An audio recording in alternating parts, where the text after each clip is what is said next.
जुमे को इजराइल ने गाजा की एक बिल्डिंग पर मिसाइलों से जबरदस्त हमला।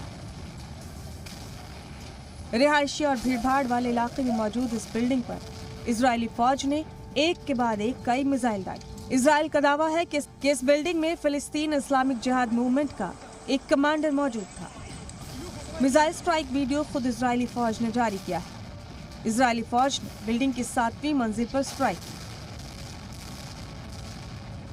देखिए, पहली मिसाइल बिल्डिंग पर गिरी और 7वां माला तबाह हो गया। इसके कुछ सेकंड बाद दूसरी मिसाइल आई, फिर तीसरी मिसाइल और आखिर चौथी मिसाइल बिल्डिंग से टकराई। हमले के बाद चारों जानिब अफरा तफरी का माहौल था। इजराइल के हमले में बिल्डिंग में मौजूद कम से कम 9 लोग मारे गए और 44 लोग जख्मी हुए। मारे गए लोगों में 5 साल के बच्चे भी शामिल हैं।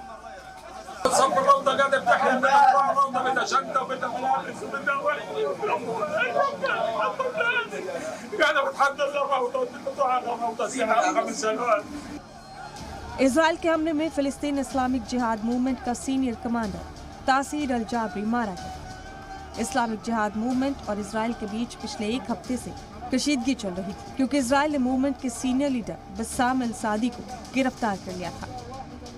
फिलिस्तीन इस्लामिक जिहाद मूवमेंट ने कहा कि वो इस हमले का बदला लेगा और इस बयान के कुछ ही घंटों बाद गाजा से इजराइल के जानिब रॉकेट की बारिश होने लगी। इस्लामिक जिहाद मूवमेंट के मुताबिक उसने 100 रॉकेट इजराइल पर दागे, लेकिन वो रॉकेट इजराइल का कुछ भी नहीं बिगाड़ पाए। इजराइल के एयर डिफेंस सिस्टम आयरन डोम ने गाजा से दागे गए रॉकेट्स को डिफ्यूज कर दिया।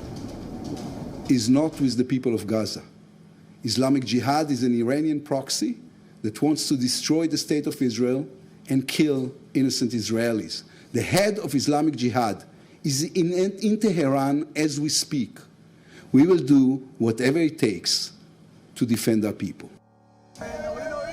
गाजा में हमास की हुकूमत है। ईरान हमास की मदद करता है। इजराइल एयर स्ट्राइक से इस इलाके में एक बार फिर जंग का अंदेशा बढ़ गया। पिछले साल मई में 11 दिन चली जंग में गाजा में 250 और इजराइल में 13 अफराद मारे गए थे। ब्यूरो रिपोर्ट, ज़ी मीडिया।